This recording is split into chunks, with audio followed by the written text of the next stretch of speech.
I'm not like screaming at myself.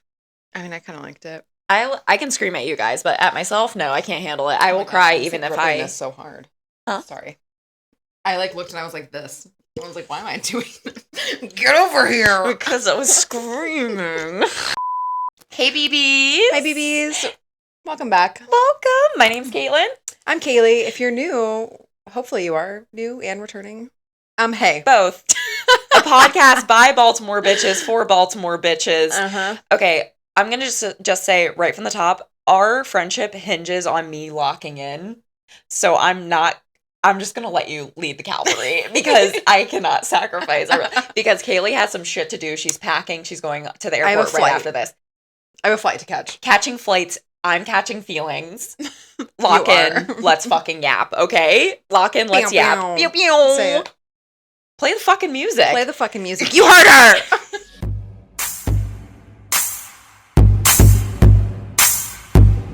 So before we get into all of our depressing stuff, I just want to note that look how hideous my nails look because I don't have fake nails on right now. I hate that. No, I feel disgusting. Can I tell you that I also feel disgusting because I'm a picker. Oh my god, we're matched. I'm not kidding. I'm a picker. So I pick my cuticles. Oh. Yeah. So honestly, very vulnerable moment for me. Not really. I'm not embarrassed by anything. I think that's actually a flaw. I don't think that's a good thing to have. I think you should bring shame back. Mm-hmm. I have none, unfortunately. But I just pick at my cuticles. So if anybody has any tips, because I just can't stop and I constantly wear the fake nails and my nail beds are so damaged from it. Mine. So my nail beds are fine. I used to bite my nails a lot. Mm-hmm. But what's been happening, I think it's since I used the kiss nails, I can't use them anymore because something about them, they split my nails. Oh shit. Yeah, I mean look at that. Sorry, my phone is ringing and my stomach is growling. Did they better not have messed up our recording? Let me check. Trick. ASMR.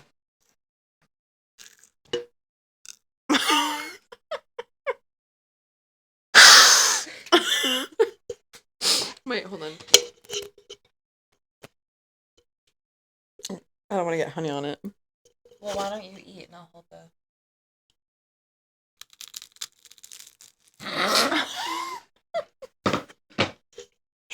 ASMR. Because the peanut butter so sticky. It made a little squeak. Welcome back to the Baltimore Bitches podcast.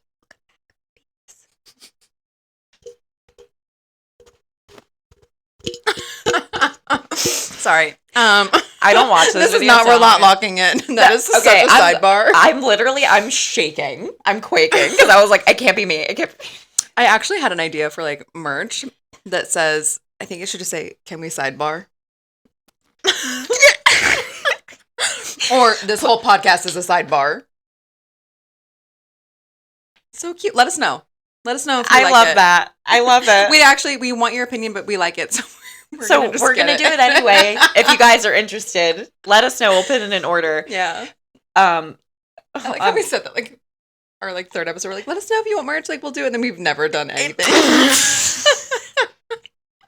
Oh my God. It's like when your fucking mom has cancer and can't focus on anything else. No, you're so right. Honestly, fuck that bitch. She's better now. I'm so excited that you guys are going on a trip, though. I know, that's so great. Yeah, she's cleared to fly. So the original plans, I was going to fly with her because she is still sick. Yeah. She should have an escort. Nah, that bitch was out. Oh, she's already gone? Yeah. Oh my God, she left you. No warning. She's booked an earlier ticket. She's like, I'm going. She's like, I've got to get out of here. I mean, I respect it. And I'm like, I mean, respect, but goddamn. Mom, you're not supposed to leave by yourself. You're one measle outbreak away from death. You can only cheat death so many times. Oh my God, is this her final destination? Was that fucked up? I'm so sorry. Wait, as soon as that came out of my mouth, I was like, she's gonna get attacked by a shark or something. Honestly, if something's gonna take that woman out, it has to be I can't believe we're talking about this. Like it was funnier when she was healthier. She's okay now, but we're moving on. Anyway. It would have to be a blunt force trauma. Okay, we're moving on. Actually, speaking of depressing, so last week's episode was so fun and happy that we figured we would just really bring it down this week. We're gonna really bring it down. This is a bummer of a fucking episode. So yeah, we figured, enough with having fun and like going out to bars and like talking about bars. We're actually, it's still a little chaotic, but it's a little heavy. Yeah. We talked about doing this 2 episodes ago, and it's finally happening. So it's here. I know the anticipation was killing all of you, but I know you guys were just chomping at the bit. Yeah. I got a minimum of 0 DMs. I was just going to say, wow, DMs flooded. Couldn't even answer because you guys were like, where's the 27 Club episode? The quintessential. Oh my God, everyone's been asking me about my skincare routine. Everyone's been asking where the episode is. So here it is, BBs. We're here. 27 Club, okay? And 36. We're so... that brain cell be popping. Oh my God, the one brain cell. I didn't know if you wanted to do a little, like, a yappetizer, or do you have anything Baltimore you want to jump into it? Well, I didn't do anything because I've been in my home for like the last 2 weeks, just drowning in work.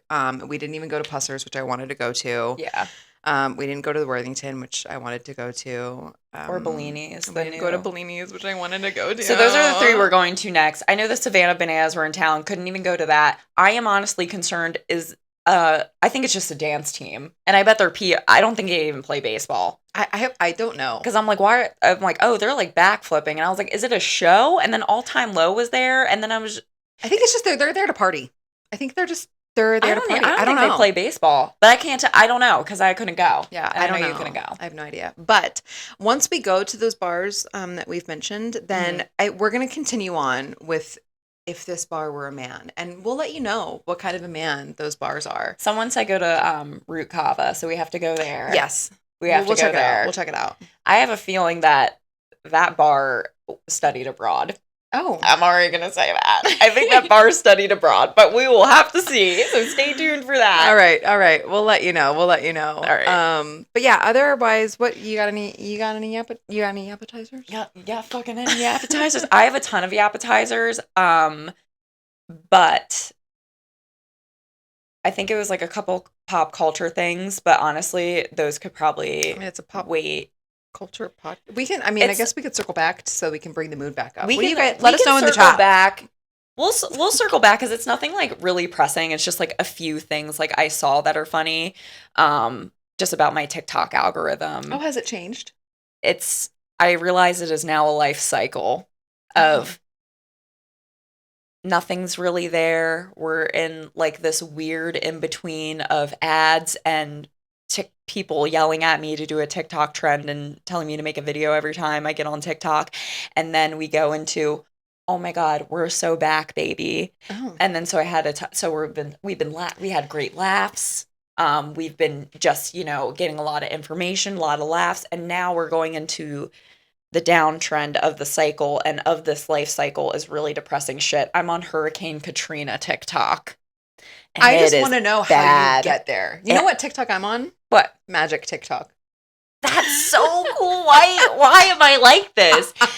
I'm like, I don't want anything to do with your TikTok. This is partly why I wanted you to take over, because I know my allotted time to yap as this appetizer will just be about Hurricane Katrina, and I'm so torn. It is so tragic. What is magic TikTok? Can we just move on? Yeah. It's a crime to it. Anyway, that's my pop culture bit because we're out of time. It's about Hurricane. We'll have to think about like how we have a yappetizer. We'll have to think of something to call it like the post, like a dessert yappetizer somehow, or like a I get what you're saying, kind of like a creme brulee yap, or like something more clever. Yeah. Like the only other thing I could think of, and it doesn't fit, is a yappuccino. But that's like, if we're going out for like coffee and like to yap. Presso martini. We'll think of something. Yeah. But if you have something clever. I instantly, I don't know why I went to flan. Okay, we're moving on. Your time is up. Great. We just finished the appetizer. Bad puns and Hurricane Katrina. Back to you. Fucking can't stand this. Take it away. On this week's episode of the BB Podcast, I could so be a newscaster. That was so good. Tell me that was not a news voice. I thought we were in a newsroom.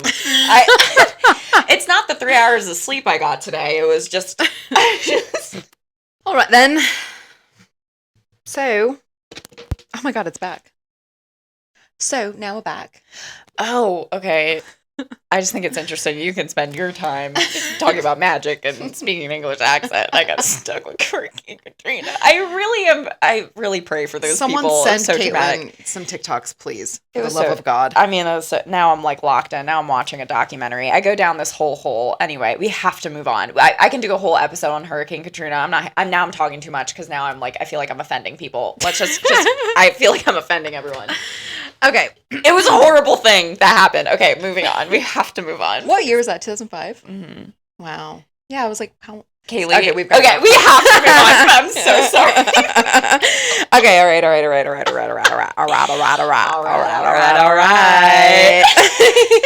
Okay, so. Yes? Were you raising your hand? Fame. Tragedy. Legacy.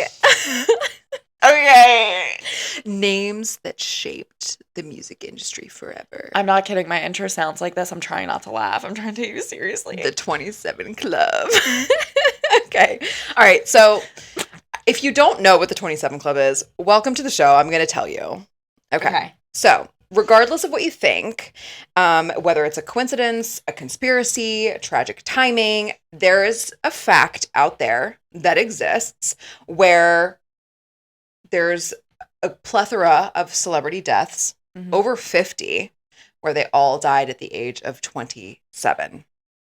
A lot of these are deaths from substance abuse or some violent deaths, some surrounded by a lot of mystery.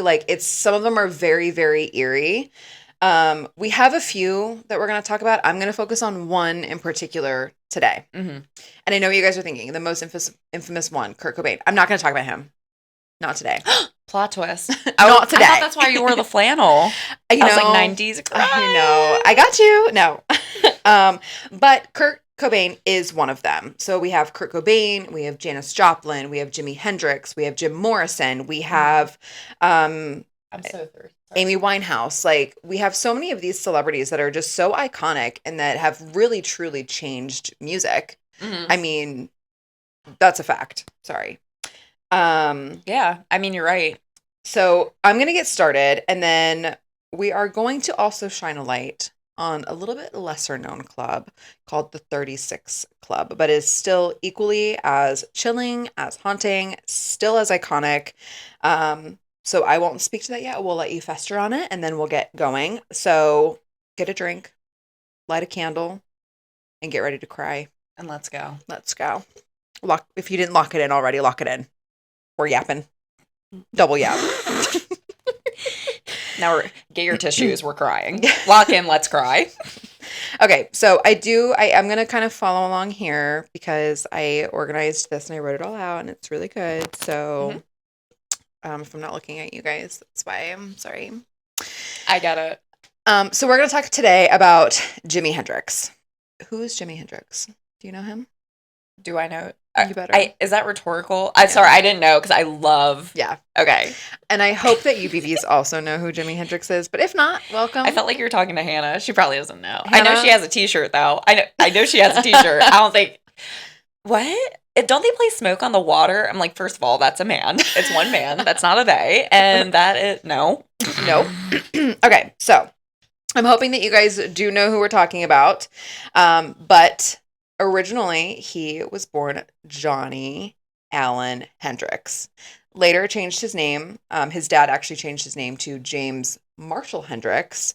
And then the world knows him best as Jimi Hendrix. Mm-hmm. So a few different names, but Jimi Hendrix. Mm-hmm. That's what we're going with. He was born on November 27th, 1942. He is the birthday twin to Megan, our lawyer. Which is, that fucking slaps. Iconic. That's why I fucking love her. I know. I love Jimmy and I love Megan. And he was born in Seattle, Washington. So Jimmy actually had a pretty tough childhood. His mom was 17 when she gave birth to him, so she was pretty young. And then after having two more kids, Leon and Joseph, his dad actually ended up leaving the family. So dad pieced out. Jimmy only saw his mom on and off after that. And then she actually passed away when he was only 15 years old. And around that time, music became his safe space. Like, that was what he went to. He was obsessed with blues, with rock and roll. And around that time, he actually taught himself how to play the guitar. So he is a self-taught, no YouTube tutorials, no TikToks, pure talent, Gen Z. I mean, that is pure talent. Recognize. Where do you even go with that? Yeah. Because, I mean, unstable childhood, you don't, just that alone, I feel like you don't have the proper resources to really. Yeah. Actually, a fun, depressing sidebar. A lot of musicians actually have like really rough upbringings, like where they have issues with, typically it's like their father figure. Like Elton John had a really bad upbringing with his dad. I know that Freddie Mercury had a really rough childhood too. So it's like there's a lot of celebrities that have just like not had good. So if you want your kid to be really successful, just like be a piece of shit to them. Yeah, is what this just really traumatize the hell out of them to where they are so traumatized they don't have the tools to deal with it. So then they pour all that energy into something else. Hey, I mean, they'll be famous. And it's really like a catch-all. They could be an athlete, they could be a musician, and into those things, and into drugs, or just into drugs. Right. So you do have like a chance of. It's a 50-50, you know? It's really a toss-up. Yeah. So I guess take the risk. All in all, just traumatize the fuck out of your kids if you have. Could be the next Jimi Hendrix, you know what I'm saying? Like, you know what I'm saying? You know what I mean? So that's so fucked up. Yeah, I know. Anyway, please don't actually traumatize your children. Yeah. I mean, look at us. Like, do you really want this in your future? All right. So eventually he ended up following his dad's footsteps and he joined the army.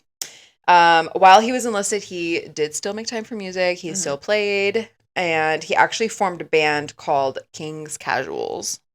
And about a year into his military career, he actually injured himself during a parachute jump. And he ended up being discharged from the military. So, yikes. Yeah. So he was out. After this time, like, he ended up like moving back to New York City, I think. And I saw a few different articles that around this time, after he was in the army, he was kind of struggling with the drugs and alcohol. Allegedly, he went to a bar and nearly spent all the money that he had. And then at this time, he started experimenting with LSD, cocaine, and amphetamines. Now, I don't know if that's like a fact. It's alleged. But there were some people and some articles that had said that. So just wanted to throw that out there. Yeah. But anyway, after he moved to New York City, he started working as a session musician and basically backing up other artists. So playing guitar where he could. And in 1965, he formed a new band called Jimmy James and the Blue Flames. And this is kind of where he starts to get his big break. In 1966, he met the former bass player of The Animals. I don't know if you know who The Animals are. But his manager, can't remember his name. It's down here later. But TBD. Yeah. The bass player, he did sign on to be his manager. And then that's when things like really started to pick up for him. So he moved to London. He ended up teaming up with Noel Redding and Mitch Mitchell, which, what a name. And they formed the iconic trio, the Jimi Hendrix Experience. So this, like, his following grew fast. I mean, this was like 1966. So like they start doing albums and releasing almost immediately. Yeah. I mean, it's really, really quick. His stage presence was so strong. People were obsessed with him. Yeah. And 1967, they dropped their first single, Hey Joe, and then just start cranking it out. Purple Haze comes out. The Wind Cries Mary comes out. He goes on tour. They do their debut album, Are You Experienced? And at that point, it's skyrocketing. He is, at this point, total rock star status. Everyone's obsessed with him. That same year, they release again, Axis, Bold as Love. So 1968 comes around, and we get Electric Ladyland, which is the final album from the Jimi Hendrix Experience.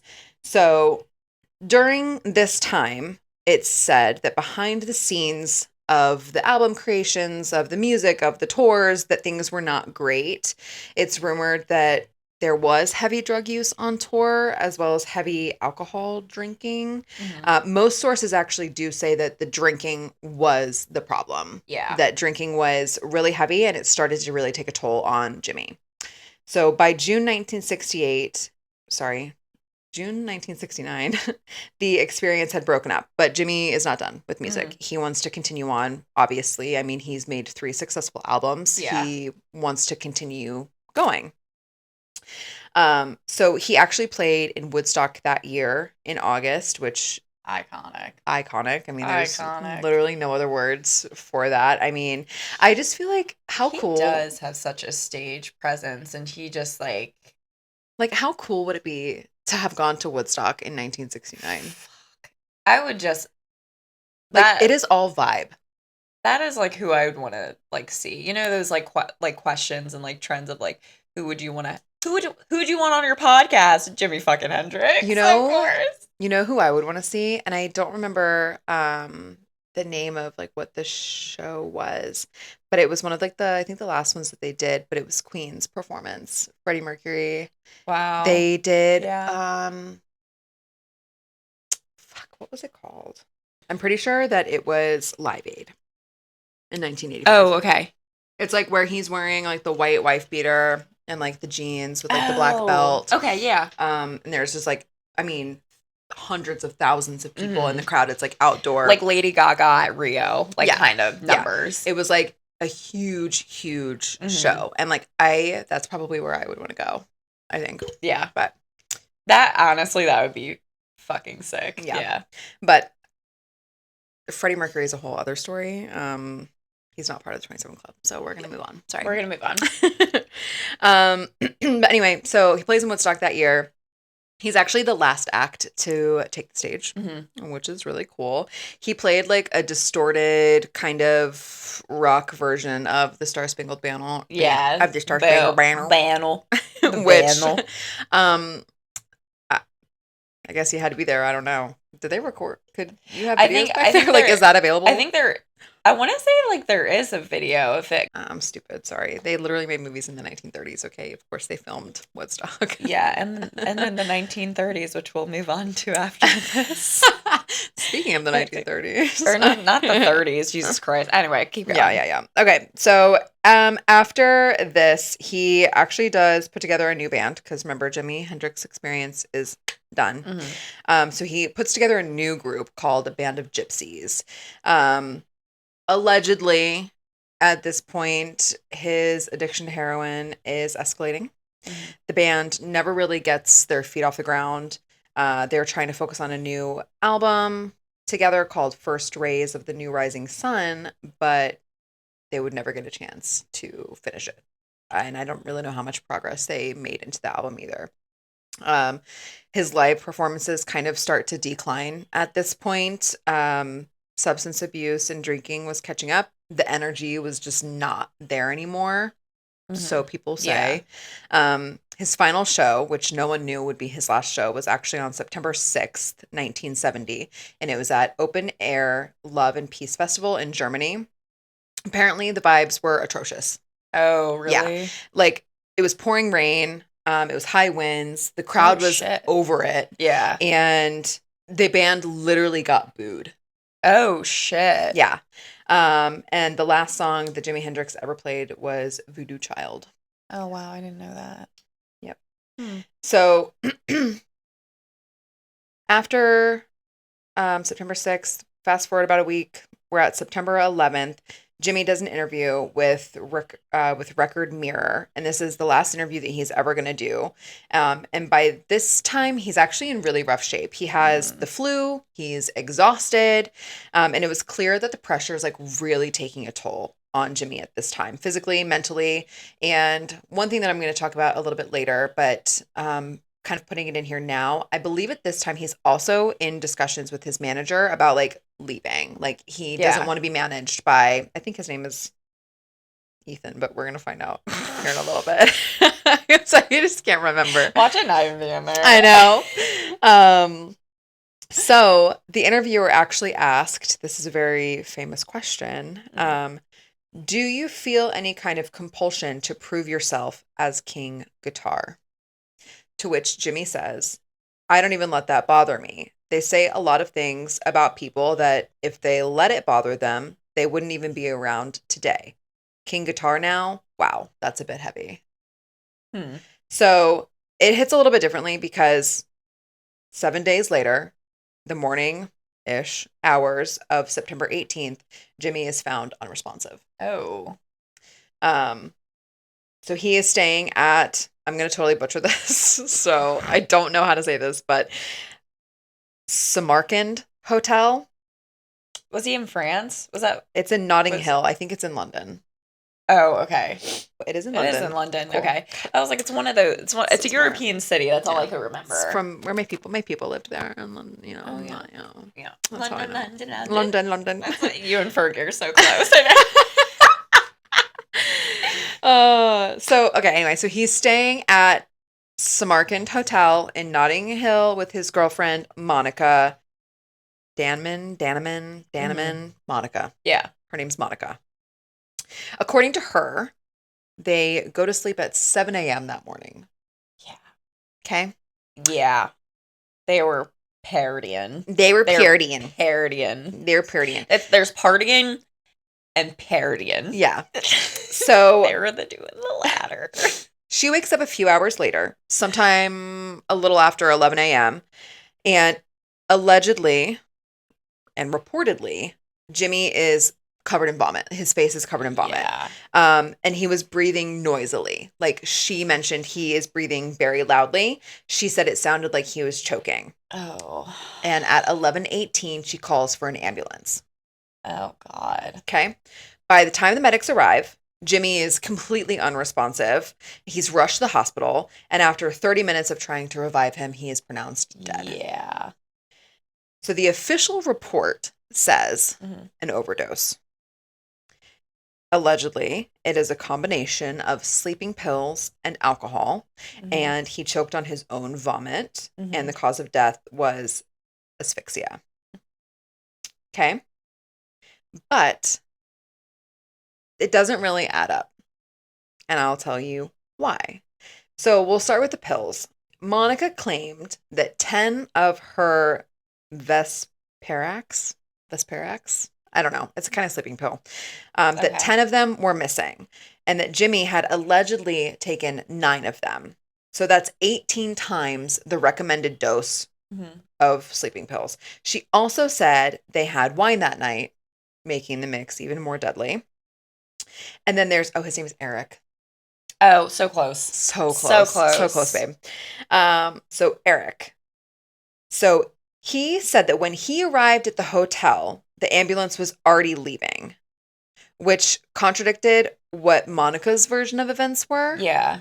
And so that's the problem that we start to run into is that her timeline actually changes multiple times. Sometimes she said that she was with Jimmy the entire time. Other times she said that she went out for cigarettes. And then there's the fact that by the time that Jimmy arrived at the hospital, medical staff said that there was wine everywhere. I mean, like his esophagus and lungs were literally full of wine. Oh, that's interesting. There wasn't even like just wine. Like it wasn't like vomit. Just wine. What the fuck? And they said that there wasn't even a single breath in his body. What? And that his autopsy showed actually barely any alcohol in his bloodstream. What? Stop. Wait. Yep. No, because you debriefed me on this. You did not mention this. This is all new information to me. So what happened? What the fuck? So this is where conspiracies start to come in. Okay, well, yeah. Right? Because we're saying that he died from an overdose. We're saying that it's a mix of alcohol and sleeping pills. And then there's really actually not any alcohol in his bloodstream, but like his lungs and esophagus are like full of wine. Like it doesn't make sense. Monica's story is changing. She's in, she's out, she's getting cigarettes. Eric's there when the medics are taking him out, but like it doesn't make it. The timeline is just, it's so off. Like it doesn't make sense. So this is where conspiracies come in. And there's like three or four main conspiracy theories. Okay. Okay. So these are all alleged. This first one is very, very alleged. Do you want me to say, because I don't know any of the conspiracy theories, do you want me to say mine and then Yes. go through your theories? Yes. Okay. What do you think happened? Well, and chat. What do you think happened? Chime in. Pause it. Chime in. Write a comment. So obviously I think Monica's involved somehow because her story keeps changing. I wonder because he has a history of heroin use. I don't know what his autopsy says. Maybe he was injected to like kill him, but someone pried open his fucking mouth and poured wine down his throat. Mm-hmm. Let's see if I can find his autopsy. Fucking crazy. Because I feel like that would be easy if they're already partying. I mean, they were up till 7 a.m. There's obviously other substances involved other than alcohol. Yep. Maybe I'm just saying that because I'm older now. I'm like, well, if we're gonna keep going, I need Adderall. No, I'm just kidding. I don't do that. I'm prescribed it. Not even Adderall. It's a long-lasting substance. It's not a stimulant. Okay. So the coroner actually finding no evidence of suicide and lacking sufficient evidence of the circumstances recorded an open verdict. I feel like that told me nothing, but I also have one brain cell, so. Yeah, I'm like, what does that mean? Doctors, chime in. Can you help us? Oh God, it's in cursive. I can read it. We're all Oh my God, this would send Hannah into a coma. Cause of death: inhalation of vomit, barbiturate intoxication, insufficient evidence of circumstances, open verdict. That's literally all it says. It just says, so open verdict, is that just like, they're just like, is that what that means? I don't know. Coroner, if we have any coroners that Is there a medical examiner in the chat? Yo, Emmy, can you chime in? Let us know. Emmy, let us know, babe. Like, I don't know, but that's literally all it says on his autopsy report. I mean, because, well, from the facts you just presented, it's like so vague. There's alcohol in his lungs, but he has no blood alcohol level. So yeah, it's kind of like, I don't know, he did drugs, he's a rock star. Like, literally, it even put in his autopsy, it said a musician.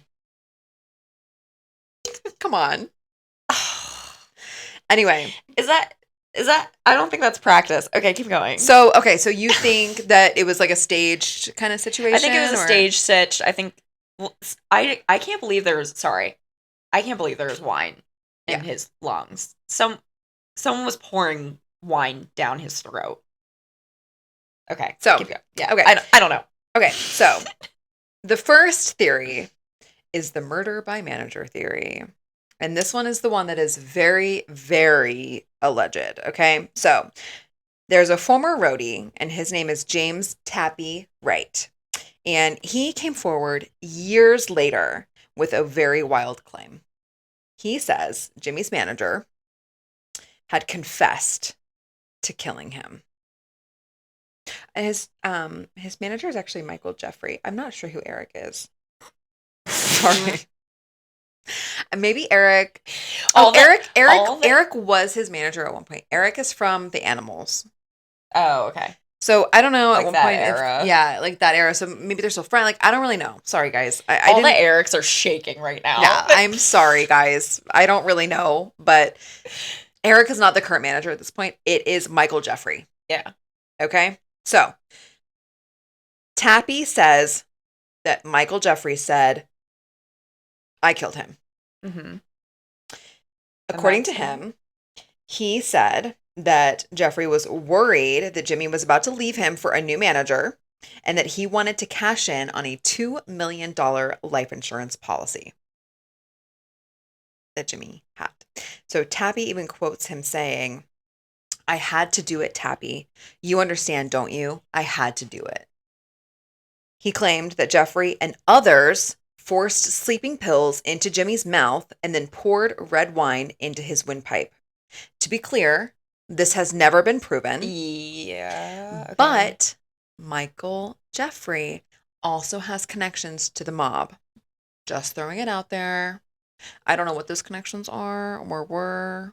Well, I also wonder my main question, because that kind of sounds okay. It kind of sounds left field to me because if Jimmy had a life insurance policy out for him, why would it go out to the manager, the mob, whomever in this theory? Why would it go to them? And then also, what was the information released at that time? Because like the wine down the windpipe, was that released to the public? Was I that don't know. public knowledge? Because then that's just kind of like, whoa, that's kind of like exactly what Yeah, happened. like was that? I mean, that information. I mean, this is years later, so I Yeah, feel like the okay. information probably is out there. Okay. But Okay.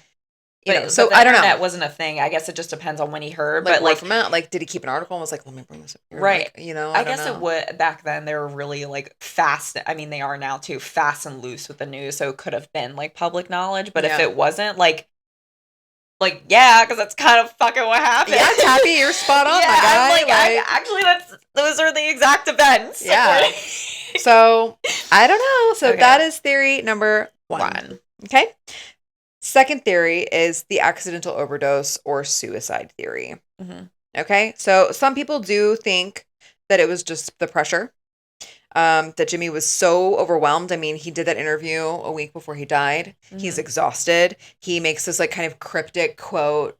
And I mean, Yeah. his performances have been declining. Like, is he okay? What's going on? He's overworked. He's addicted to substance. They say that maybe he took sleeping pills to sleep, whether it was intentional or miscalculated. But we'll never really know. So that's Yeah. the one that's just kind of like loose, open. It's out there. Mhm. The third theory. So I do only have three. Okay. We're circling back to Monica. Okay. Okay. So people believe that she knows what happened, that she holds the key to everything. Mhm. He's staying with her. He's living with her. They go to sleep together. She wakes up. She's the one that finds him. Like, there must be something that she knows that we don't know. Right. Right. Her story is shifted. Her actions are murky. Some people think that she waited too long to call for help, and that delay may have cost Jimmy his life. Whether Yeah. it was like fear, shock, something more sinister, like no one knows. But she has remained the center of suspicion for years. And in fact, in 1993, one of Jimi Hendrix's ex-girlfriends, Kathy Etchingham, formally requested to reopen the case. Really? She did because she thought it was just so bizarre, and yeah, it was never reopened and it never went anywhere. So that's where we're left. That we have this insanely talented rock legend that has died at the age of 27 with an official cause of asphyxiation from pills and alcohol. And it kind of even sounds like that's not like in the report. Sounds like they just kind of shrugged. I mean, they put asphyxiation on there. Yeah. Like that's, I mean, or is it maybe like because it's like asphyxiation caused by what? And it's like, well, that we don't know for sure. Right. Like, so shit. Yeah. Wow. So with that, we close the chapter on one of the most influential guitarists that the world has ever known. Like, like literally. So yeah. Yeah. Wow. I did not know that. Yeah. The wine down the gullet is fucking crazy. Yeah. I know. I think I might because I have a week off. I think I might like look into like what information was released, when the information was released, and Yeah. like is Sorry, that guys, I public knowledge? I didn't have time to deep dive that much. So No, it's good. We'll follow up. It's a girl, but who are it you is telling? strange. It's strange. So Yeah, and let us know what you think too, because I'm curious, or I feel like there's so much information out there for Yeah. these cases, like people might chime in with like things that Yeah. they've seen, you know? Yeah. So, And like to be totally transparent, like I haven't watched like any documentaries about Jimi Hendrix or any like movies or anything like that. Like this is just information that like I have researched that I like found myself. So I don't know if there is more details that are out there in any documentary, and I don't know if those kind of sway you to one thing or another. I know I definitely have theories on other people that we're going to talk about. yeah. But with Jimmy, I think for me, I don't know. Like, I don't know how his relationship was with Monica. I don't Mhm. know if there was something more like tumultuous there, and I don't know how his relationship was with his manager, Michael. Like, I don't know. Yeah. I do think it's very odd.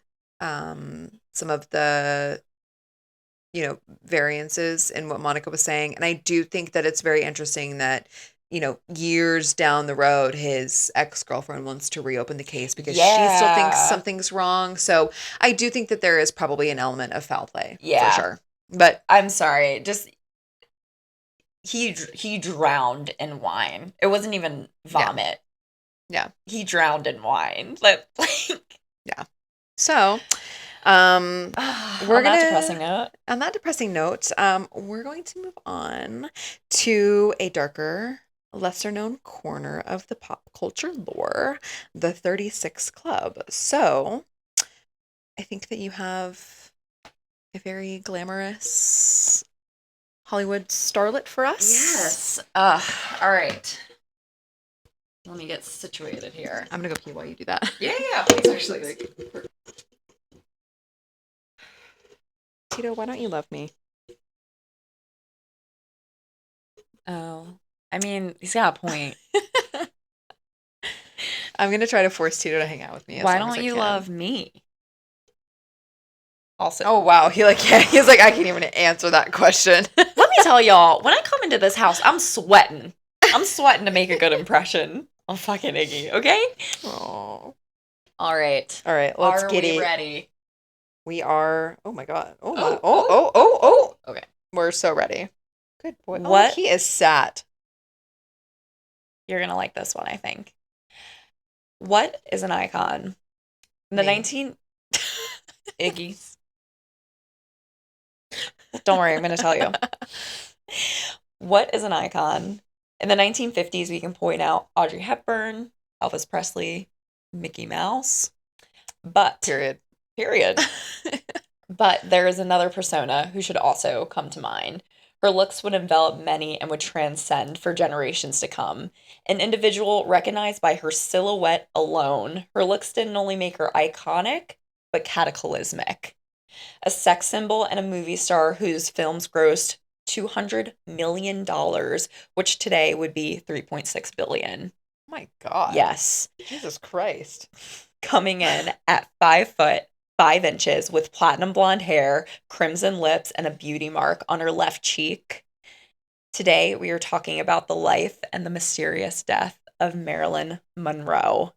The way that you announced her, it made me think of like a boxer. Coming Hell in yeah. at 5, Hell yeah. 5, blonde hair.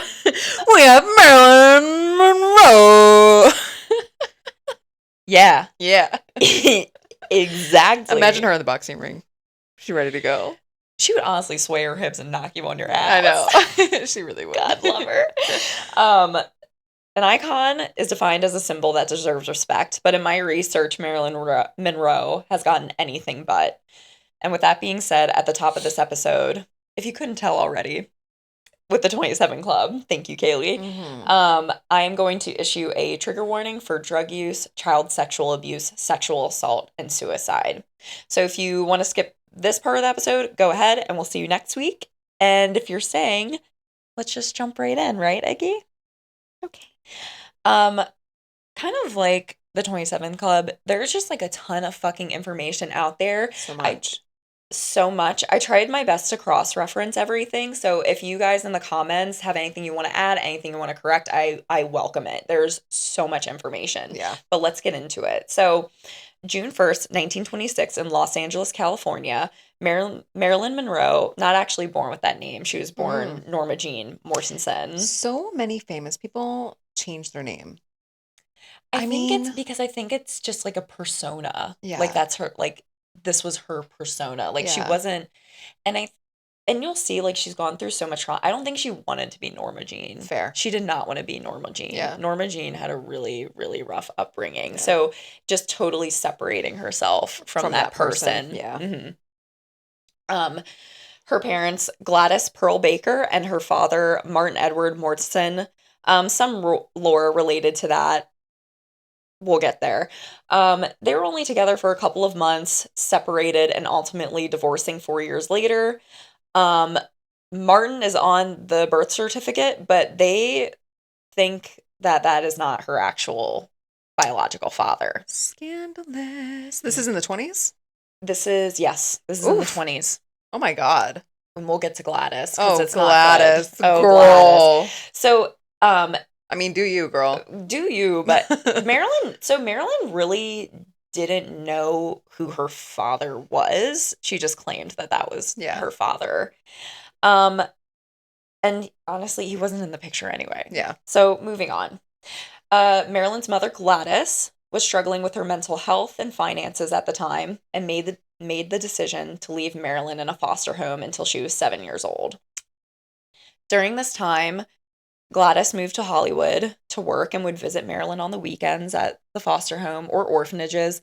We could do a whole episode alone on her childhood and where the fuck she was because she was just Yeah. bouncing everywhere. That's kind of crazy. Yes, I very didn't, yeah, unstable. like I didn't, okay, so I thought, I mean, maybe it's obviously it's probably different now, but like Mhm. if you put your child in foster care, you give your child, you're giving up the rights to your child. Like That's what I would think you too. Like they're a can't ward of the just, state. you Yeah. just can't go visit. Like you don't have that hmm right anymore. Like that's, you've given up your child. Like you're no longer a hmm parent to them. I Like, think this is total speculation, but I think back then it's like these orphanages and foster homes were more of just like a resource for struggling mothers. okay, That is a total maybe. that is a hypothesis that I made because I feel like nowadays if you're putting your child in foster home, like they're a ward of the state. Oh Like yeah. you don't have any You're signing agency. away your rights to your child. I mean, that's, Yeah, and I don't know how that works. Like even if they are a this like ward a of the state, can you babysitter. Like, Yeah, right. Exactly. Yeah, I don't yeah. honestly any social workers chime in because that's actually really interesting because I Yeah. wonder, My aunt is a social worker. I kind of want to ask her about oh, it. yeah, could you Yeah, I actually will. Yeah. to see if like, if we put Tito in the shelter and it's like the way he opened his eyes. Tito, are you kidding? We would never. Please. So she moved to Hollywood for work, would visit Maryland on the weekends, and in 1933, she was able to obtain a loan and buy a house in Hollywood. Okay. So in that house were also lodgers to help her with the finances and the mortgage of the house, Okay. George and Maud Atkinson. And then, of course, when she had the home, she brought Marilyn with her, who was 7 years old at the time. Okay. The next year, in 1934, Gladys would suffer a mental breakdown, and this happened right in front of 8-year-old Marilyn. Okay. Um, Again, there's a lot of detail in there. I'll spare you the details. She basically like hated Marilyn, really, and was taking out a lot of anger on her at this time. It's really sad. Yeah. She was committed to Norwalk State Hospital. Marilyn would become ward of the state because her mother's hospitalized. Okay. Gladys's friend, Grace, I know there's a lot of G names, would take over responsibility of her friend Gladys's affairs while she's committed to this hospital. Okay. And it was at this point Marilyn would bounce between all these homes. She would stay with like the lodgers that were in the house before. She would stay with These fucking strangers. strangers. I mean, that is stranger danger. Like you don't even know these people. Mhm. They're your roommates. They're not. Yeah. And you didn't even choose them as roommate. They came with the house. Like what's the like what's going on, Just girl? Gladys. complete strangers.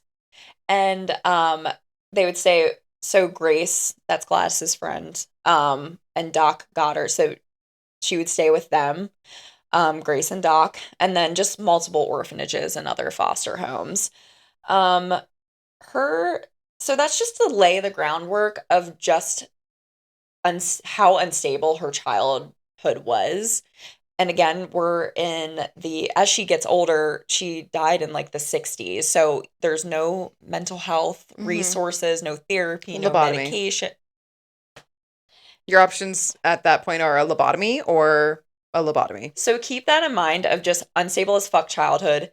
She's also a woman, limited as fuck resources as Yeah. we move I forward. mean, I think that's really important to keep in mind. It's Hmm. like, I mean, you can even divorce your husband until like what, the 70s or something, or Yeah. like 80s. Like you can even own the right, like have the right to a home until like 1980 something. I don't know how Like, she pulled it off. I don't know if like I don't because she was able to get because I know what you're saying. I thought that women weren't allowed to even have like a bank account. Maybe if they were I think if like they're married, right? see, I I don't don't know because she know. was able to get a loan and get a house and buy a house. I Gladys don't was, and know. that was in the 30s. So that's another If you thing were we can alive in the follow. 30s, chat, Honestly, Graham, I'm seeing her next week. let us know. She was born in 1926, so she'd be able to tell me maybe she was a little kid. So all Wait, your grandma that. was born in 1926? Mhm. Oh my God, she was born the same year as Marilyn. Oh my God, Do you think they knew each other? probably besties. Yeah. Poor Marilyn, just poor Marilyn, Yeah. and just so unstable as fuck, limited resources. Yeah.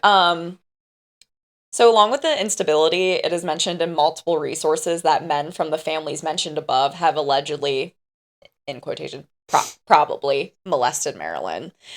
Um, and this broke my heart reading this. So I also read that in her childhood, when all this was going on, she developed a stutter. It's called a psychogenic stutter, and it's Mm, from emotional trauma. that's really Yeah, sad. it's really sad. And aside from that horror, Grace in 1936 filed paperwork to become Marilyn's legal guardian. Okay. So that's all great. Awesome. Yeah, she didn't pick up Marilyn from the fucking orphanage until a year later. Mm, cool. I guess she was busy. Yeah. I get it. I'm marathon training, and that takes up a lot of time. So Grace is like, hey, I actually have a lot to do this year, Marilyn. If you could just hang out, I'll get you. I'll scoop you in like, well, like I 11 don't know, like months. I'm okay. what are you Or doing September 27th? A whole I'll ass child. be here. A whole ass child. That's crazy. A Okay. whole fucking year. Um, and then eventually, like, Marilyn was like, fuck that, because her husband was scary and molested her. So she settled in with Grace's aunt, attended Mm-hmm. junior high school, went to high school. They were going to relocate to West Virginia. This is where I also got confused and kind of like where the cross referencing, I couldn't find an actual answer because it says that the husband, the piece of shit husband who molested Marilyn, was moving to West Virginia to relocate for work. Okay. But and even though they were the legal guardians, they couldn't take her because of child protection laws in California. It was like a little scrambled. But it doesn't matter because the husband was like, I kind of don't want to take care of her anyway. So here's the solution. Fucking geniuses. They're like, well, if you marry someone, you don't have to go back to the orphanage. So let's hook you up with somebody. Uh, Yeah. She's 16, by the way. She's 16, by the way. They're like, well, just marry somebody. Duh, a dweeb. So then you don't have to go back to the orphanage. So she did. She did just that. She married 21-year-old James Doherty. oh, Doherty. okay. Yeah, I don't know how to actually say that last name. It's kind of embarrassing, but Doug Hurdy. Doherty. Doherty. Um, and it's so funny because his account, he actually was quoted in an article. It's called All Things Interesting and recounted this marriage as being fun loving and just like, just rose colored glasses, which I guess you do when someone passes away. And she was just like, yeah, I'm fucking dying of boredom. I'm like, yeah, because she's a teenager. You're a grown ass adult. Yeah. She's bored. She You're did, with a child, she literally sir. just did, these were her options. It was get married as a child bride or go back to an orphanage. And I don't blame her. I would choose the stability. I mean, yeah, but like, I mean, How shitty are those options? It's like, yeah, yeah. that's Isn't crazy. that fucking It's insane? so weird to me that like that was an option back then. It's like, hey, you should get married. Like, Mhm.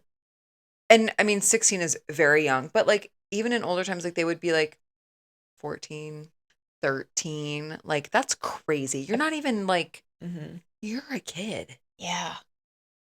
You know what I wanted to do at 16? I wanted to get the I wanted to hit trash cans. I wanted like a Billabong tattoo. I wanted a fucking tramp stamp of the Billabong logo. Could you imagine Yeah. that settling down? I begged my mom too. She was like, absolutely not. And I was like, she just doesn't get me. You're like, I want the Roxy logo on my shoulder. Could you fucking imagine? Thank God. I think that woman every day. Of like, she would, I was like, I She think, really, really, you because were like, I you're think blocking my blessings, mom. I think she would actually fucking murder me. And I was scared of her. So you just wanted like a Billabong tramp stamp. That was your dream. Yeah. And I was like, that would be so cool. I mean, like, cute. Yeah. I love it. Were you like a surfer girl? I was a wannabe. Oh, And then I finally did start surfing. I'm terrible at it. okay. Yeah. And I told my dad I wanted to, I was like, I don't want to go to school anymore. Like, I just want to surf. I want to bartend and I want that to be my life. And he was like, yeah, no. And I think he knew I'm horrible at surfing. So He's like, I've actually seen what you can do, and that's not happening at you're all. actually not as athletic as you think. And I think you should reconsider. Sweetie, I love you so much, but you do have to go to class tomorrow at 8 a.m. And he came to the restaurant I worked at when I was living in St. Pete. And I think he clocked that I wasn't a good bartender and I was not a good waitress either. So he was probably like, big solution. You go to school. It doesn't matter what you're good at because you have a degree and you can have 401k. How's that sound, sweetie? And I'm just like, you don't get me. Like, I just want to serve. Moving on. Sorry for the sidebar. Hannah's also Is she on the way? Yeah. All right, perfect. So what is that? Do you hear that?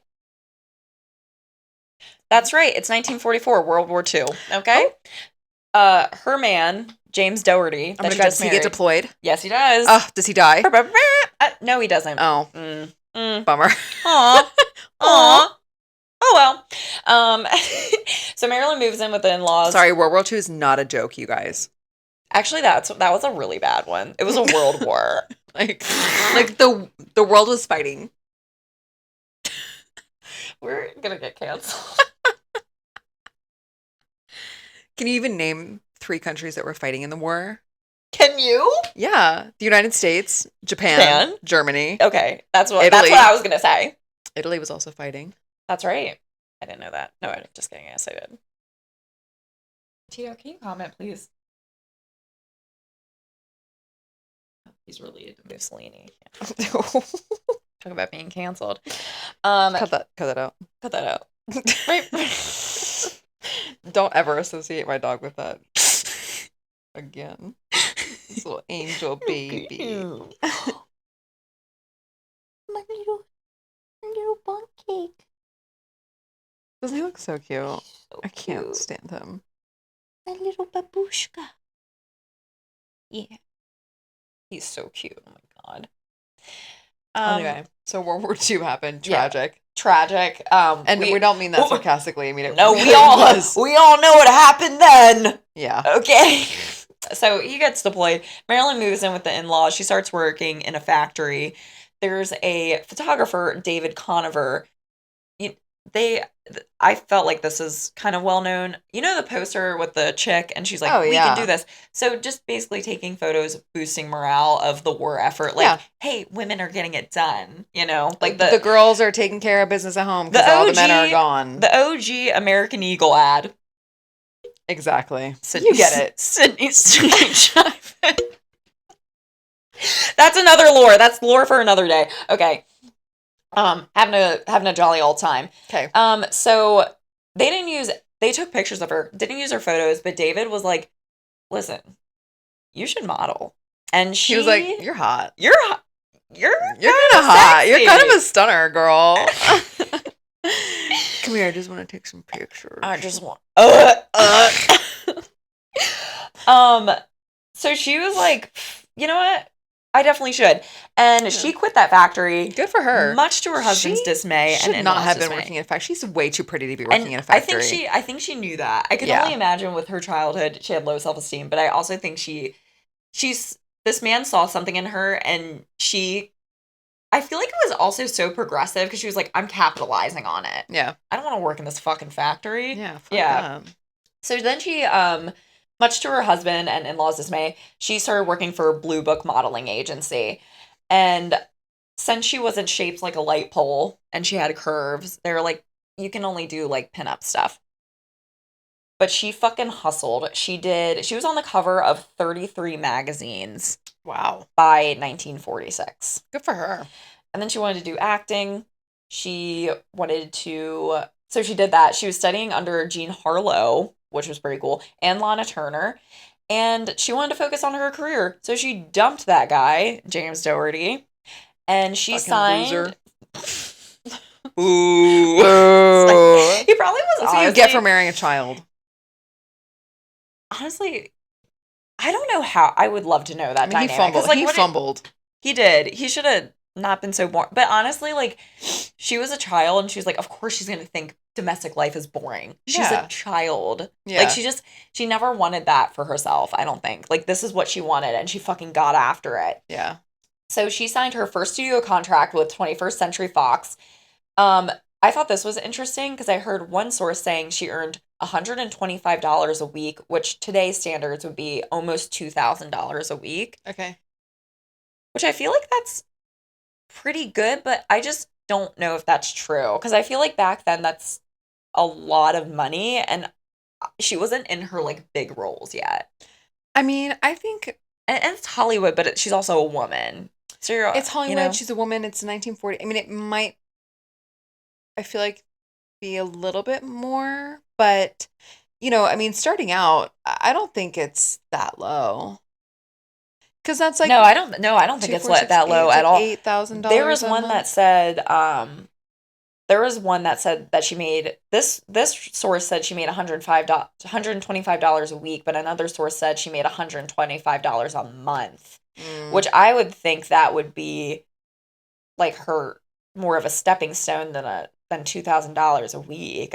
I don't know, but I don't know. If you're in show business, let me know. Actually, I don't really care, but we're moving on. It doesn't really matter how much money she made. She was getting in the business. And it was around that time. This is when she dyed her hair like bleach blonde, and she changed her name to Marilyn Monroe. What was her? She was like brunette before? She was. Okay. Yeah. There was actually a picture of her in the factory. It was like a light brunette. Cute. Yeah. It was very cute, but she was like, she's like fucking blonde bombshell baby. She's like, I'm in LA and yep, I'm an actress, honey. Obviously from this point on, she was getting more movie roles, and even in 1949, she was caught in a scandal. And a pretty, honestly, by today's standards, like a pretty big one. She had her nudes leaked. Oh. She had nudes. She modeled nude. Of course she did. Yeah. I mean. But I feel like pinup and nude was different. Yeah. And of course, like in that era, like showing your ankle was very racy. These were like full nude. She had to make a car payment, and this guy was like, I'll give you $50 if you pose nude. And she was like, done. Oof. So just to make ends meet. Yeah. To my surprise, when these nudes leaked, it did not negatively impact her career at all. Like, people felt sorry for her. I was very shocked that they didn't just write her off. Back when they used to respect women a little bit, at least. You think so? Maybe. Oh, I don't think so. I mean, kind of, right? Like, really? I guess chivalry wasn't dead, but also I think, like, didn't, like, men used to beat their husbands? I mean, Joe Maggio beat her, and they're, like, friends. I think it was, like, more normal. I don't know. I mean, I feel like with, like, stuff like that, because, like, that's someone's, like, privacy, like... Oh, maybe, yeah. Like, I just think it's a little bit different than some of... I mean, I feel like they only respect women in, like, certain scenarios, like... Yeah. And also she was, like, white and hot, and so I think that's a situation where they're like, oh my gosh, like, who would do this to her? Like, you poor thing. Like, yeah. And I think she also...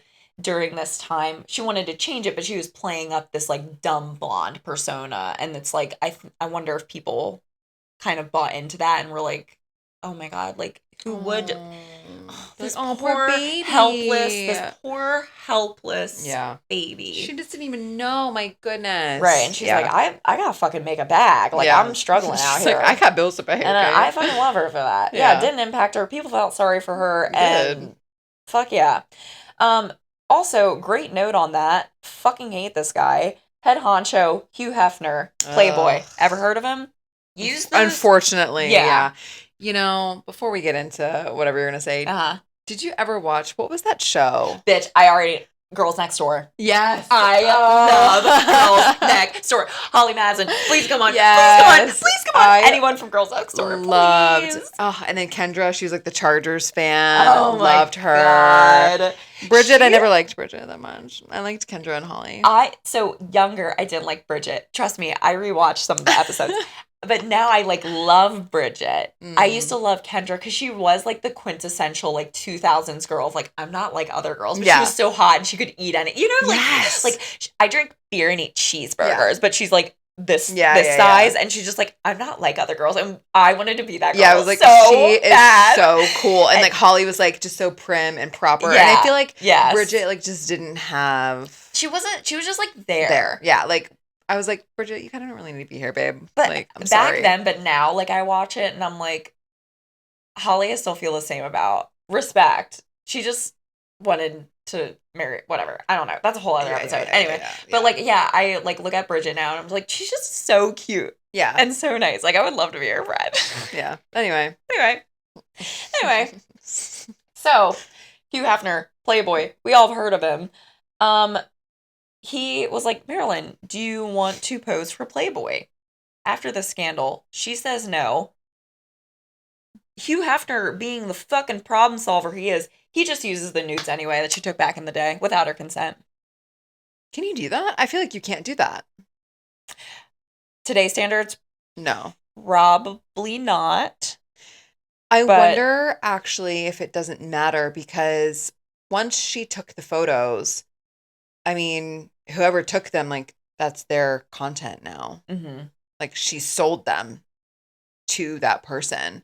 So if Hugh wants to use it, it's, I think at that point, like, public record, or he could have gotten it from that person and gotten approval to use it. And it's, everything's, like, physical, right? Like, there's no, like, digital footprint or anything like that. I think it would be, like, really harder to track down, and I honestly wouldn't be surprised if Marilyn did go to a lawyer. He was just like, what are you gonna do? Because honestly, I do get what you're saying as far as like respect for like more so women's privacy when she was getting like when her nudes leaked, but also like during this time as she's a rising actress, you know, there was casting couches and like this is what you have to do, very much icky and gross standards towards women. We'll kind of get a little bit more into that. Regardless, Marilyn, she's still hustling. She's gaining popularity. She has her signature look. She's starring in Niagara, Diamonds Are a Girl's Best Friend, and the infamous The 7-Year Itch, where it's that photograph of the white dress over the grate. Went through a couple marriages. Big one was Joe DiMaggio. He was abusive towards her, very controlling. They did divorce, but they ended up being friends. Whatever. Which I can't wrap my head around, but go off. He was very worried. We'll go back to it, but he was very worried about her death and around the time she died. I feel like I did know that. Yeah, he was like, something's not right. Something's not right. Yeah. You know. Just another thing to note, around this time, she was very difficult to work on set. This does tie into how she died, so just stick with me. She would demand multiple retakes of her scenes. She didn't like how her role was being played. Like, she wanted to change directions for the character she was playing. This, to me, noted she just wanted to be taken more seriously. So I read that, and I was like, well, she wanted to be taken more seriously. She was labeled as difficult. I'm like, well, would she be labeled as that if she were a man during that time period? And I just think that was like she's my just first thought. Yeah. She's been playing the dumb blonde for so long that it's just, I think she just really wanted to be taken seriously as an actress. But then after that, I read she was relying heavily on her acting coaches. She was forgetting her lines. And then worst of all, she was arriving late to set or not at all. So I think this is when I don't think those two things were happening in tandem. I think it was like one or the other. She would get stressed, take barbiturates, because she was noted to be taking barbiturates at this time. Okay. Especially arriving late or not at all to set. I think that's when her anxiety and barbiturate use just started really reaching ahead, because arriving late or not at all to a set, you just don't do that. That's what ended Lindsay Lohan's career. Yeah. Like, you do not do that. It costs a lot of money, and in Hollywood, time is money. Yeah. So to forge ahead, that's going on, but I do want to talk about the relationship, and we're really skipping ahead. I want to talk about the relationship she had with the Kennedys. Not one, but two Kennedys. Okay. So she had an affair with JFK and Attorney General Robert Kennedy. Okay. And at this time, through this, because we're going to kind of get into some of the conspiracy and theory space, I'm going to reference the conspiracy podcast and a couple other sources I'll list in the show notes, because this is when shit really hits the fan. So Marilyn and JFK met at a dinner party in New York City, and then was also introduced to Peter Lawford in 1952. And I mentioned that name because he kind of like pops up in different places during this timeline, and it's just weird. He's like always there, but we'll get there. Marilyn started allegedly having an affair with JFK. Okay. And the affair ended because she had that iconic performance with even a more iconic dress. Yes, the dress that Kim K wore at the Met Gala, where she performed Happy Birthday, Mr. President. Happy birthday, Mr. President. Very sultry. Yeah. She had like a fur coat. She like takes off, and she basically, the idea was that she would look naked in this dress. It was a naked dress. I'm sure that JFK's wife loved that. That is when the affair ended, because he was like, nah, cut it. Nah. I was like, you were being way too loud with it. Yeah. Like, we're done. Yeah. This is where it kind of gets blurry as far as when Robert like came in, his brother, Robert Kennedy. To me, what I gathered is like he was there to pick up the pieces when that affair ended. Okay. And then Marilyn started having an affair with Robert Kennedy, the Attorney General. Okay. She's like, I'm going to get my Kennedy. I think like maybe a part of it, I think she wanted to feel, this is my psychoanalysis of her from someone who has zero experience, zero education. I think she wanted to like feel important and be taken seriously so badly. Yeah. I mean, like, the Kennedys are like very like influential, very prestigious, like, yes, like, yeah. There's actually, not to like sidebar too much, no, because we do have to like kind of let go, but there is actually a very big mystery murder around the Kennedys. Back from, I mean, it was like years ago, but like someone died that was like close to the Kennedys, and there was like allegedly involvement of the Kennedys for that murder. I can talk about it one day. I don't have all the details right now, but so I gather that Robert Kennedy was there to kind of pick up the pieces after Marilyn JFK was like, fucking cut it. Yeah. And then it sounded like everything was going well, and then Robert was like Casper the Friendly Ghost. Like nothing happened, but he was just ghosting her, like not returning her calls. He's had enough. I would be pissed too, Tito. This is again referencing the conspiracy podcast. This is probably one of the most outrageous theories I've researched, according to the podcast, because this all ties in, because Marilyn stopped talking to Robert because Robert wasn't returning her calls. Frank Sinatra, reached out to Marilyn, was like, oh, why don't you come by for the weekend? He had a resort in Lake Tahoe, Calneva. Okay. And you know how like people like mingle and like celebrities like mingle. So and I think they have like a couple of pictures together. So it was more like, come over for the weekend, blah, blah, blah. Like, again, Peter Lawford pops up again. I'm like, he literally like pops up in the most random, and I'm like, why is he there? Like, none of, like, his brother-in-laws aren't returning her calls, and like, it's just weird. Peter, go read the room. Peter and his wife are there. They take Sinatra's jet. to Calneva and Tahoe to spend the weekend there. Okay. And again, this is after, like, Robert's not returning her calls. Got it. And so then, while she is there at Calneva and Tahoe, they were partying, drinking, doing drugs. It is reported that on July 27th, 1962, that Maryland, and trigger warning, was drugged and raped by Sam Giancana and Frank Sinatra. Sam Giancana is a mob boss. Wow. And I didn't know that. It's pretty graphic from what I've heard. Like, they took pictures, like, to blackmail her. Oh my God. Yes. Wow. Yes, she was, and you'll see it kind of all lines up because I've seen other sources that she was on barbiturates and they had an orgy. I'm like, no, she's under the influence. You can't consent. Like, they made it sound like, to me, this definitely happened. And I'm just going with that. Yeah. Because also in the conspiracy podcast, it sounded pretty graphic. So I won't get into that. I just want to jump back for a second because I want to lay the groundwork for this theory. Again, I think this is one of the more outrageous ones, but we're gonna talk about it anyway. So it is alleged that JFK striked a deal with the mob, bring in Sam and Frank, that the mob would assassinate Fidel Castro in Cuba. This was a big deal in United States history at the time because communism was like the worst thing you could ever be in planet Earth. And then also they had like nuclear weapons, blah, blah, blah. Yep. JFK said, hey, he wanted to put a hit out on Fidel Castro. And he's like, JFK is like, if you do this, I'll keep the casinos up. You can keep running your racketeering.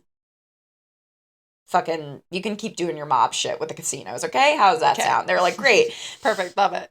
And it was also recorded at this time that because she was ghosted by Robert, she was very angry. She was very angry. Things were cut off by JFK. Yep. Very angry about Robert. And she was quoted saying, I have a lot to say about the Kennedys. Okay. So she's fed up. She's pissed off. Like, not one Kennedy, but two Kennedys are like, I'm done with you. Or not. And then there's this like alleged mob tie, which Frank Sinatra is involved with the mob, as well as a Sam character. And then she went to Calneva to Frank Sinatra's resort, and photos were taken of her being gang raped. Okay. With a message loud and clear, don't fuck with the Kennedys. Okay. Was that message like written or like, whoa? It was just kind of a conclusion I drew because it was photographed. She was like, I want to talk about the Kennedys and having those. I don't know what the response would be in 1962 if those were to be released. I don't want to talk about it here. It's pretty graphic and like embarrassing. Well, that's saying it so lightly. It's so horrific, but so that kind of ties into that theory of like the mob ties and all that. The other theory, tied into this theory with the mob ties, the trauma that she just endured is that she did overdose on barbiturates and killed herself. Okay. Which, I can understand that. I mean, her childhood, the trauma through her like abusive marriages, abuse from Hollywood, like this happening, she can't trust anybody. Yeah. But I also want to talk about the crime scene because that does make sense to me if you look at it from face value. She just didn't want to fucking deal with it anymore. And even during that time, she was like firing her staff. Kind of makes sense, right? But this is where people were starting to kind of scratch their heads. So ruled as a suicide, but there were some things at the scene that just didn't really make sense with that storyline. So, for instance, she was completely naked when she was found in her room. I say that's odd because I think we've heard before, like between men and women, when they do commit suicide, or if you don't know, that women want to, quote unquote, like kind of preserve themselves. So they'll take pills, like they just commit suicides different ways versus men. Men will like take a gun to their head. Unfortunately, I'm sorry, that's graphic. but just do it in more, I guess, intense ways that could cause body disfigurement, which women just wouldn't take that route. Yeah. And I feel like in this time period, that's especially double. So the fact that she was completely naked was kind of like weird to me. Like, she didn't have her nightgown on, or... Yeah. I was gonna say, I mean, unless, like, that's how she just, like, slept. But, like... True. You know, and, like, if it was an accidental overdose, then, like, you know, maybe she just thought she was going to sleep. And maybe she liked to sleep that way. I don't know. That's Playing true. devil's advocate. I don't know. Like, yeah. But, I mean, if she typically would sleep with, like, sleepwear, then that's very strange. It was reported that she would, like, always wear a bra. Okay. But, I mean, no one's in the bedroom with her. Like, you know what I mean? So it's just like, you can't really say that. Yeah. But adding on to that, she was face down and her arm was outstretched to the phone. Oh, okay. Okay. So there is that. There was also no glass of water in the bedroom. So you're thinking she overdosed on barbiturates. I don't think she could just dry swallow. Like, you got to wash it down with something. And you could say that let's just say she had a glass of water, she took the pills, and so your plan is to commit suicide, right? Are you going to the kitchen to drop off the glass and wash it and put it away? Like, let me do this final dish. Like, yeah. I mean, it's not funny, but like, but it's just kind of, but it is like silly to kind of think. There's not even I would imagine you would take the pill, swallow it, and just play the waiting game. Also, another thing. Tito, please. Silence on set. Hey. Also, another thing. There wasn't a suicide note. Okay. You could say that it would be an incident of an accidental overdose. Sorry, let me let him out. No, you're fine. All right, so no glass. I just think that's kind of like, she's naked. I think she's naked, face down, hand outstretched to the phone, which, I mean, I also don't fall asleep like that. I don't have, it's just little things that are weird. It's little things that are piling up with each other. Was there like a pill bottle nearby, or like what? There were pills found. Okay. Yes. No glass of water. Okay. So yeah, did she just dry swallow a bunch of pills? Did she take the glass of water, put it back in her kitchen, and then go back to her room? Weird. However, during the autopsy, there was no evidence of pills in her small intestine and no injection marks on her body. So when you take, they would be in there, yeah? So if I don't know how the body works. No, you're fine. So from my understanding, if they are ruling this as a suicide, like again, as an overdose, like, because I feel like there's a difference between like an accidental, like what they say on the coroner report or ME exam, whatever. I feel like there's a difference. Like, can you rule it as an accidental overdose? Because that's one thing. If you're ruling it as a suicide, I would imagine that she's taking a handful of pills to her fucking face, and some of them will digest, some of them won't, because it will take time, especially if she's overdosing on barbiturates. Your body slows down. It's very calm. So that goes with your GI tract. It's not working as it normally would because everything is slowing down. So there should be, in theory, some like residue there. Okay. There should be some residue there. Okay. And there wasn't. And I find it hard to believe that if she is already using barbiturates, your body gets used to the effects of these drugs. You build up a tolerance. Absolutely. So she'd have to have probably so many. Right. Exactly. Yeah. To like actually, kill her. Yeah. And then there was a article about the person who did the autopsy, or at least one of the people. Okay. I'm going to read this verbatim. This will be in the show notes because it's verbatim from the article. Okay. From the article, with many questions left unanswered because of the lack of additional testing, Noguchi, that's the last name of this person that they're interviewing, wanted to rectify the situation by having the stomach contents and organs tested. Quote, but the toxicologist disposed of them once the coroner's report was issued, the book said.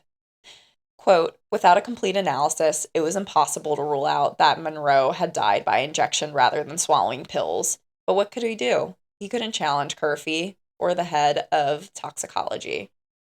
So, Curfey was another, a superior person to him.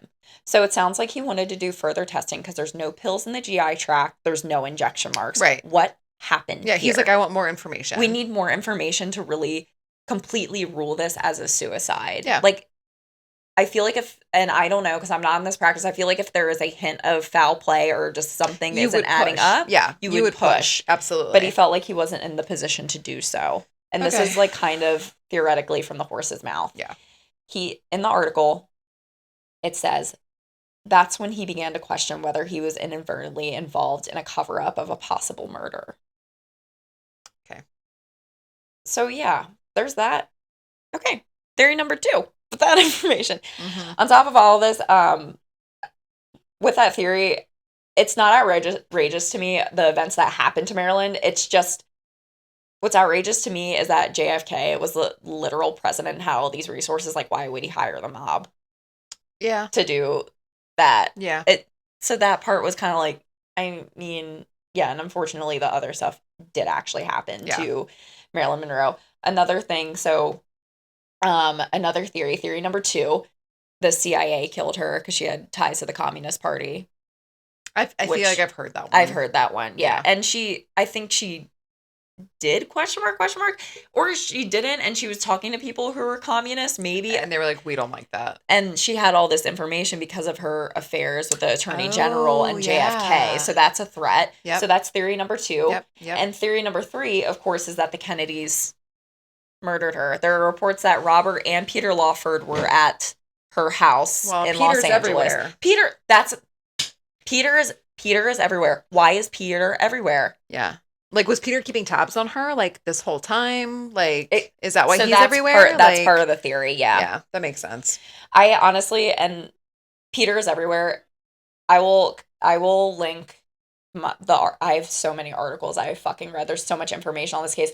I am so glad to be out of the Marilyn Monroe sphere. It's so sad. She was just exploited and taken advantage of her whole entire life. I mean, I went on Getty Images to look at the crime scene to see if I could see these things I was reading. And they're selling the pictures of her being carried out on a gurney for $375. That's crazy. I mean, this woman gets no peace. Yeah. Ever. It's really sad. I mean, no matter what happened, whether it's like she was killed by the Kennedys, whether it was like a mob hire or by like Peter or Robert or whoever, or if she did, accidentally overdose or intentionally committed suicide. I mean, it's pretty tragic in any scenario. I mean, you have this beautiful young woman who's like talented, like just wants to be taken seriously, like wants to be respected. And, obviously she's dealing with a lot. She's going through a hard time. She's doing drugs, no matter how you look at it. And, I think, I don't know. I think I know what I theorize, but what do you think? I mean, to be honest, if Marilyn was going to kill herself, I 100% think she would have written a note. Yeah. And I think she would have exposed everything. Well, maybe she did. And they were like, no. There's so much fucking information out there. There was reports that her house was bugged, that her housekeeper was spying on her because she fired her housekeeper, and then her psychiatrist who's prescribing the barbiturates were keeping tabs on her. Yeah. I've heard those too, that it's just everyone was listening and watching her and and because of that, I mean, I don't know. I mean, it's possible that after her relationship with JFK and with Robert that maybe she was being watched, or it's maybe very these things possible were happening, and maybe that drove her to do it. That's also, you know what I mean? Like, it's just, who knows, right? Like, she couldn't trust fucking anybody, Yeah. and she just like had this horrific. So that event with maybe Sinatra, that's why she didn't write a note either, because who is she going to write a note to? Like, not to be like super That's morbid, true. but like, no, that's so true. who is she writing a note to? Well, and then if that event was being used as blackmail, because that event happened, happened to Marilyn. Yeah. But if it was being used as blackmail, it's like maybe that was a deterrent also, because it's like, well, that's going to be my legacy, is this thing that happened to me. Yeah. You know? Yeah, also fuck Frank Sinatra. Yeah, Like, I didn't know that. Mhm. That's crazy. I did not know that. Yeah. So that sucks. Yeah. Fuck him. To be honest, I still don't know what happened. I don't know what happened. Yeah.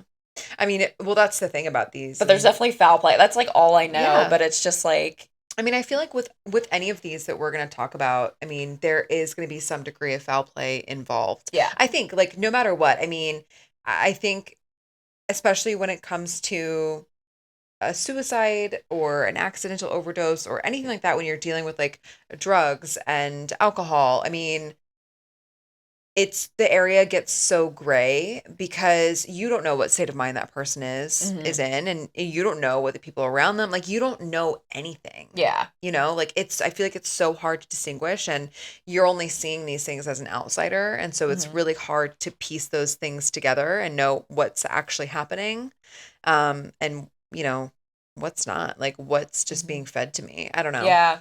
And I feel like on like the law enforcement side of it, I don't know. I feel like they just see who it is and just like know that there's drug use involved, and it's just like they just write it off. You know, I think as soon as they see, or it's someone that has historically done drugs, yeah, they're like just Jimi yeah, Hendrix. they're like, all okay, right, but he like drowned in wine. Yeah, like they're like, no, I don't know. Pretty big partier, you know what I'm saying? I don't know. He liked to party. Yeah. Like, you know what I mean? Yeah. So yeah, I mean, I did have one theory. My theory prior, I don't know if I believe this now. Because there was reports that Robert actually went to Marilyn's house the day that she died to officially break things off. And I'm like, I wonder if they had sex. And he was like, here, honey, here's some water. And he crushed up the pills and gave it to her.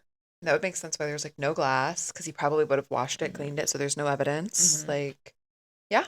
And then there would be no pill, like actual like pills in her. And there's no injection site. Yeah. So I was like, maybe they had sex and he was like, here's some water, honey. Yeah. Hang out, wait till she passes, leave. Yeah. But I don't know. Yeah. I don't know. Poor Marilyn. She knows no fucking peace. I know. Well, I gotta go catch my flight, BBs. So catch flights and feelings. She's catching flights. I'm catching feelings. We love you. Oh, Matilda, come on. God. We love you so much. Subscribe to everything. Yep. Do you have anything else? Final thoughts? No final thoughts. Just you'll have this episode, and then there will be another week that we won't record because Caitlin will be in Florida, and then I'll be in Denver. We're just moving and grooving. It's the summertime, and we're doing our best. You're working. I thought I worked overtime. Yeah, you work overtime. So when we are able to get back together, we're gonna do a lot of yip yapping, and then we will maybe do another one of these talking about someone else. We'll see. If you guys like it, we'll do more. If you don't like it, if you're like, because I don't want to make, I'm not trying to sit here and make content. I got 3 hours of sleep today. I'm not trying to sit here and make content that you guys fucking hate. Yeah, I work enough, and like I'm happy to do this research. I love it. I love it. Yeah, but like if you guys are just like, then I'm not gonna do it. If you're like, that fucking was terrible. Yeah. Okay, please. Let's go back to yapping. Yeah. Please let us know in the comments what you want. Please. Anyway, on that note, we've got to go. Love you. We're going on a Jet 2 holiday. Bye, BBs. God, no, do not wish that on you.